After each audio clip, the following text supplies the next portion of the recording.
Good morning, everybody. My name is Annie, and I am a member here at Bon Air, and I've been attending Bon Air ever since I was a kid. In fact, my earliest memories are from right down the hall in the sanctuary, sitting in the balcony on my dad's lap, overlooking and watching the Easter and Christmas programs. And even though I was here every single week since I was a kid, I still somehow managed to kind of miss the message of who God was, because to me, he was the reason I got to color in Sunday school and see all my friends. I got really cool snacks because of him, too. And as I grew up, I realized that God was much more than that. He was also the person you thanked before each meal, and you prayed for healing when someone was sick, and if they passed, they got to meet him. To me, that was who God was, which even then, obviously, I still didn't quite get it. When I really started to get it and understand who God really was, I was in 5th grade. My Sunday school teacher was talking about heaven, and she was trying to put it in a way that we could imagine it as 5th graders. She was talking about, think of the biggest house, the biggest mansion you could ever see. You know, think of all the coolest pets and all your friends being there, and how it was so cool to be to heaven. But how it was even cooler because behind the gates was God, and he was there waiting for you to welcome you home. And it was at that moment I remember sitting in that classroom, and it was almost as if a veil had been lifted off of my eyes. I felt then I saw who God really was for the first time. I decided after that class that I was going to get baptized. Being baptized for me was definitely the best decision I've made. And since then, I felt way closer to God.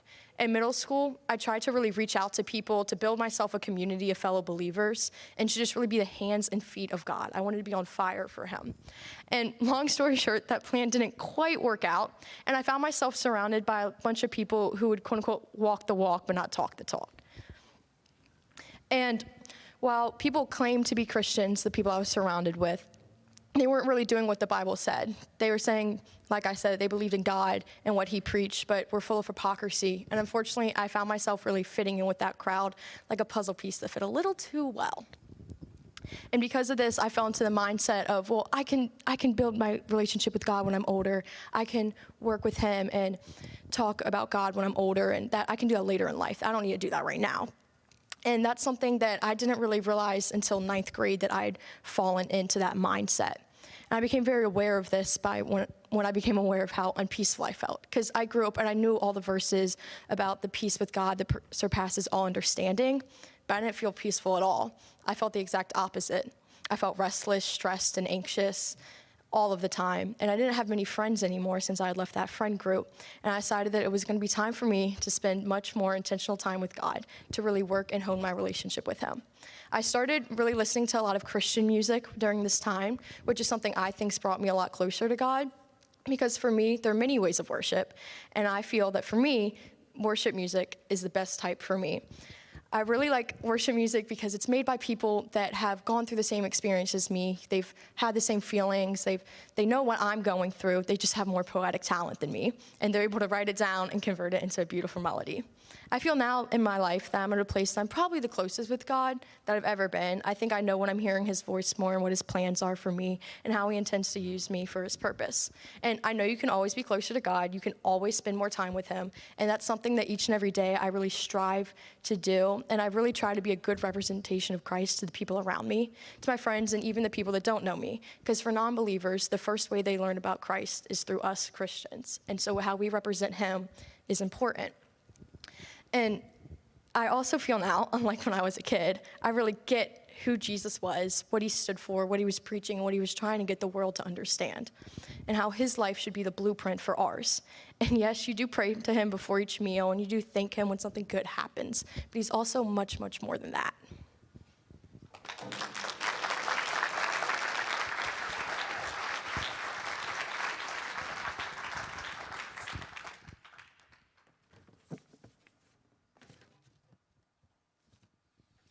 Good morning, everyone. Good morning. That gets me every time. My name's Josiah, and I'm here to share my testimony and to use it as an example to tell you about what we learned in DNOW this past weekend. So I'm going to start when I was around ages 8 to 10. Even before I was saved, I was surrounded by Christianity. My parents raised me as a Christian, but up to around age 11, I didn't understand Christianity very well. I relied on the example of the Christians that surrounded me to know how to behave. This didn't teach me what Christianity really is. Christianity is a personal relationship with God. and observing other people's outward behavior couldn't help me to fully grasp that. Because I didn't see Christianity this way, I spent my life chasing self-satisfaction and success, the kind of success based on other people's perception of me. From ages 11 to 13, my understanding of Christianity grew. I was seeing the Bible stories taught to me as a child in context, and I understood that Jesus died for us so that we didn't have to do things like make sacrifices. But around that time, the COVID pandemic began, and we weren't able to go to church or Bible study like we usually did. Because Christianity was still more of a habit to me rather than a religion, the absence of regularly attending these had a big impact on my faith.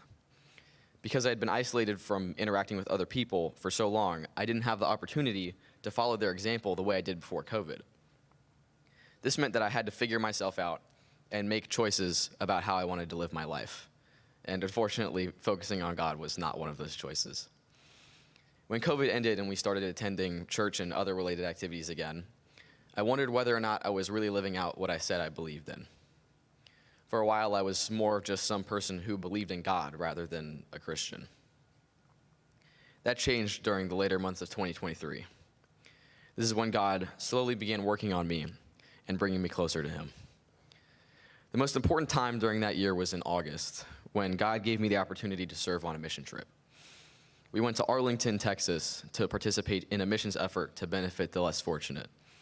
We packed school supplies, moved and distributed food, and did a week-long Bible camp for kids in apartment complexes around the area.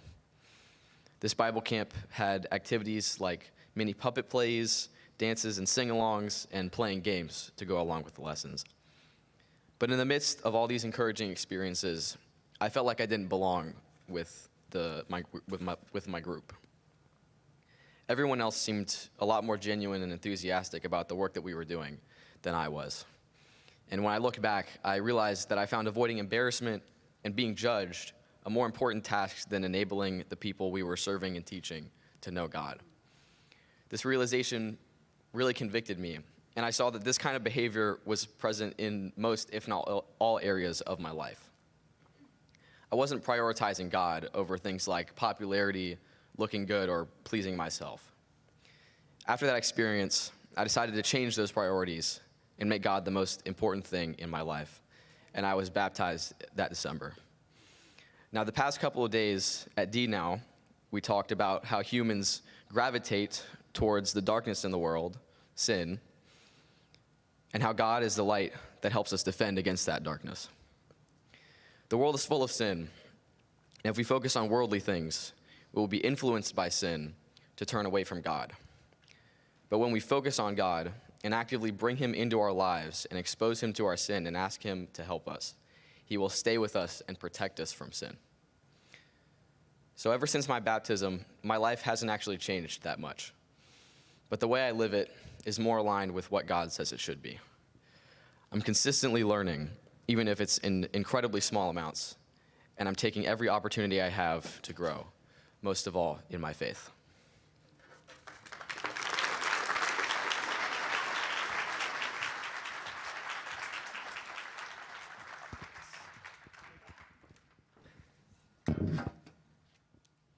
Good morning, guys. My name is Samantha Krug, and I'm going to share my testimony.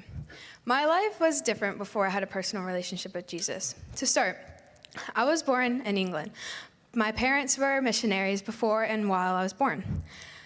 So that means we traveled a lot. So I don't remember much during them. Fast forward to about age 4 or 5. We moved to Virginia, and before I knew it, I was at Bon Air. I never really understood the whole church thing. I would just come here to make friends, play on the playground, and eat snacks. This is where I met my best friend, Riley. Around age 9 to 10, I slowly started to get more engaged with church and understanding it. Also at this time, I was going to the main service and Sunday school. I slowly started to get more out of the lessons and was more engaged. Well, more and more time went on, and I decided I wanted to get baptized. Here's the funny thing. My parents were really supportive and excited for me, but would continue to ask to make sure I didn't want just the crackers and the juice. I told them I was sure, and Later on, we went during one of the services to the head pastor, and later on, I got baptized. After that, I felt a better connection with Christ, and I was excited to see what he had in store for me. Skip to about age 11, I have now joined the youth, and there was a pandemic going on at this time.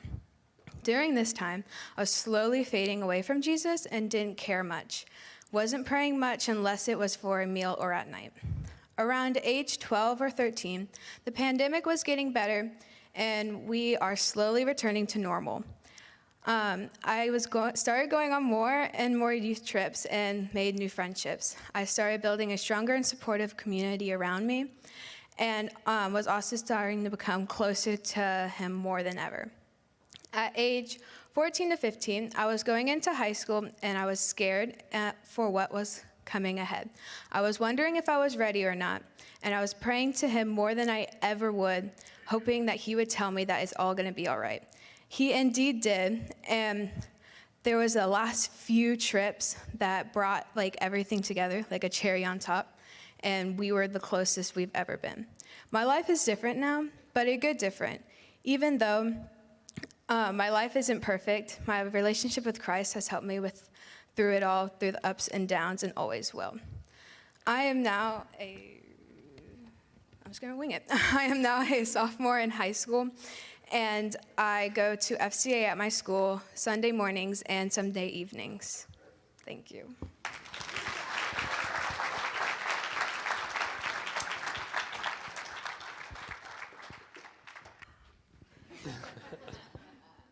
Hey y'all, I'm Graham Justice. I'm part of the youth here at Bon Air Baptist, and here's my testimony. So I've been at Bon Air Baptist Church my entire life, from birth to now. I've had my grandma go here, my mom goes here, my brother goes here, my whole family goes here. So, however, I've never been a really big churchy person. I liked going to church. I love the youth. I love the animal crackers, obviously, and I love the friends I made, but I never really had that big relationship. But while I was young, I had that excellent relationship with Jesus, actually. But when I was in early elementary, I had it. But as I moved on, I moved further and further away from him. And in 7th grade and middle school, while we were going through COVID, I moved very far away from him, the furthest I've ever been. I never prayed. I was committing all types of sins in the Bible, like I didn't even care, with some such as lying, to some of the bad ones as hate. Well, that's a bad one, but and greed and jealousy, and I'm just not proud of how I was then. While I committed these sins, they also affected my mental health a lot, caused me really to struggle during this time and me reaching another low. My mental health continued to decline into 8th grade and 9th grade, while all these sins kept making my life worse and worse. Well, however, that little seed of light of going to church every Sunday because I want to make my parents happy and see my friends, there.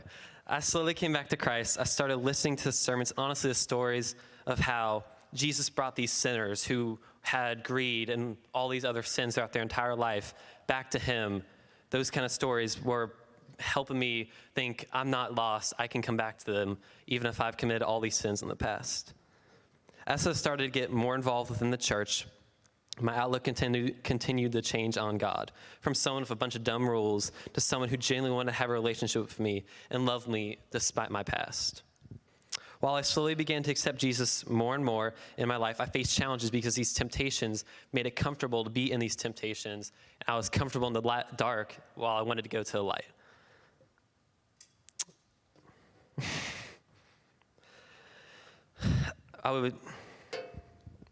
While I still struggle a little bit because no one's perfect, I really have made that big change towards good, and God's loving arms have really embraced me.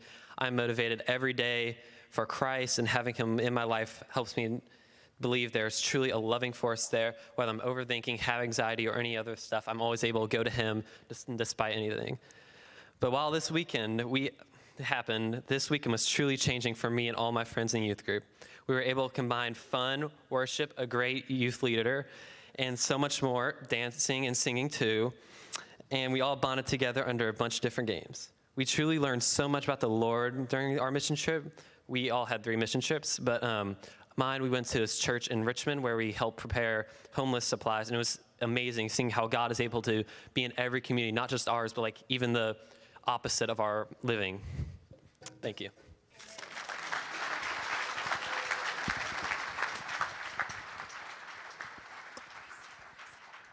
Well, good morning, everybody. It is so wonderful to be together. And as the praise team comes up, can we just give God a round of applause for the amazing things that he is doing?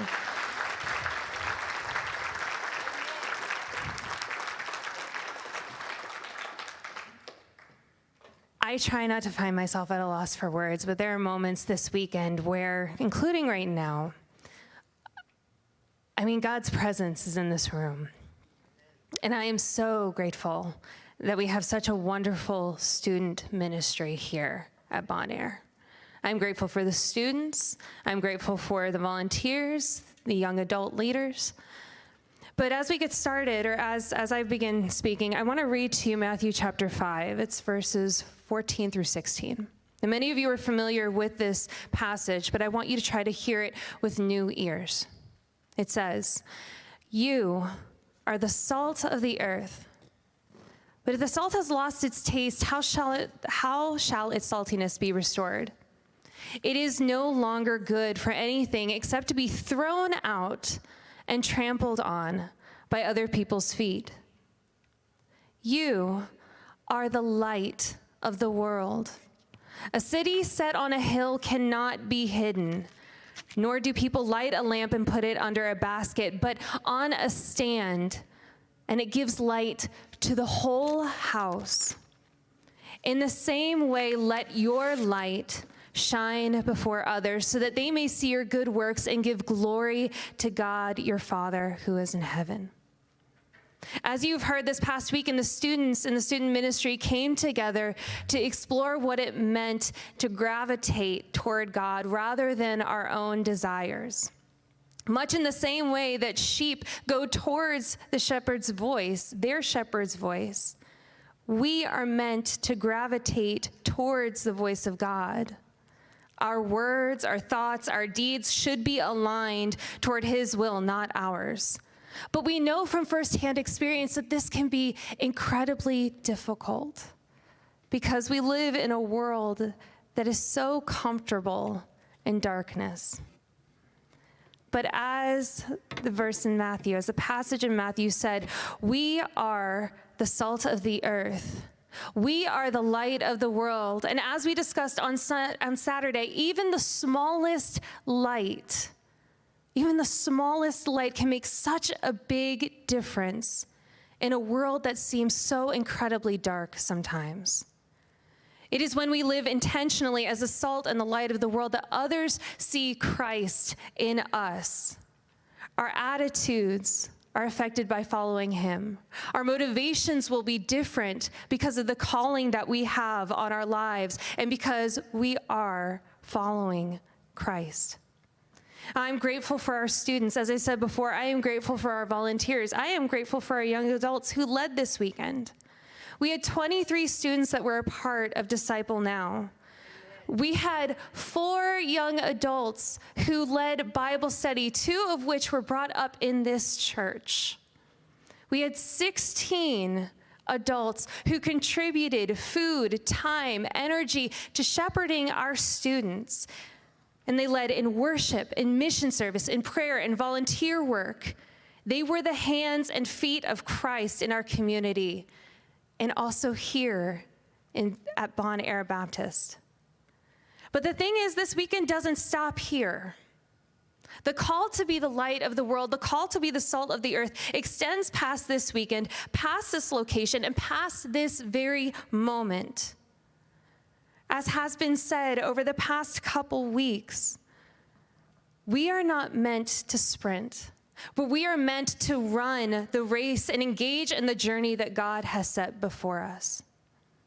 So the question that we all need to ask ourselves is, how is God calling us to respond?